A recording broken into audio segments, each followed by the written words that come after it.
Assalamualaikum warahmatullahi wabarakatuh. Kenalkan, nama saya M. Sultan Sawisa di kelompok Antalgin. Saya akan menjelaskan tentang kepemimpinan. Kepemimpinan adalah proses atau pemberian contoh oleh pemimpinnya kepada pengikutnya guna mencapai tujuan organisasi. Pemimpin dalam bahasa Inggris adalah lead.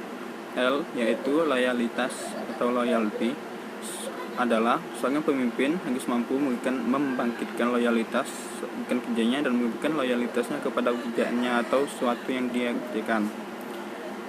Educate, seorang pemimpin harus melakukan edukasi atau memberikan ilmu kepada pengikutnya sehingga pengikutnya menjadi lebih baik. Advice, seorang pemimpin harus dapat memberikan advice atau saran kepada pengikutnya sehingga pengikutnya dapat memperbaiki diri. Dan disiplin. Disiplin adalah seorang pemimpin harus disiplin karena untuk menjadi contoh pengikutnya. Disiplin dalam segala hal. Adapun sifat yang wajib dimiliki oleh pemimpin. 1. Cerdas. Seorang pemimpin harus cerdas sehingga dapat mengambil keputusan yang bijak saat dalam masalah. Yang kedua adalah inisiatif. Seorang pemimpin harus inisiatif dalam melakukan sesuatu sehingga dapat diikuti oleh pengikutnya. Yang ketiga adalah bertanggung jawab.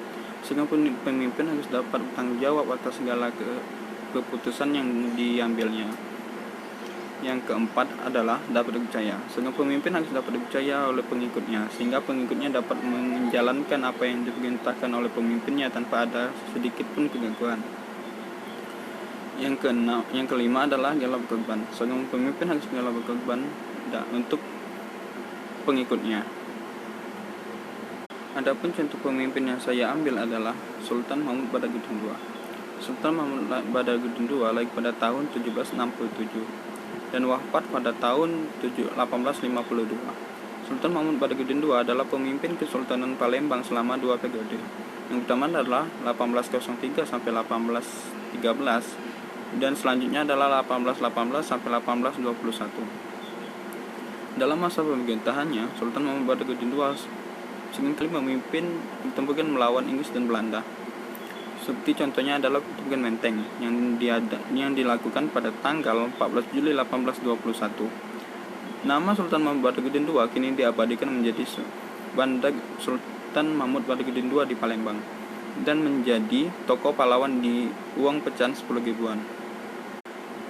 Musuh utama yang dihadapi Sultan Mahmud Badaruddin II adalah Sir Thomas Stamford Raffles. Raffles sangat tahu tabiat Sultan Mahmud Badaruddin II sehingga dia menaruh hormat dan kekhawatirannya kepada Sultan Mahmud Badaruddin II.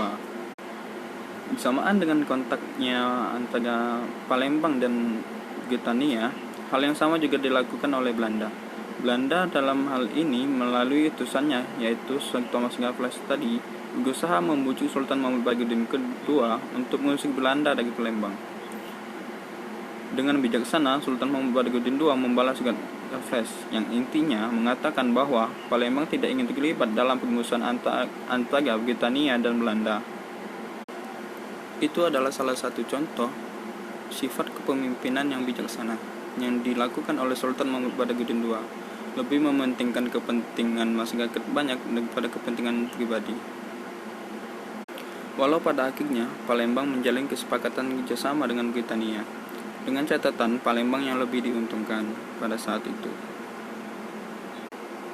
Itulah penjelasan singkat tentang kepemimpinan dan pemimpin dari saya. Lebih dan kurang saya mohon maaf, kepada Allah saya mohon ampun. Terima kasih atas segala perhatiannya. Wabillahi taufiq wal hidayah. Wassalamualaikum warahmatullahi wabarakatuh.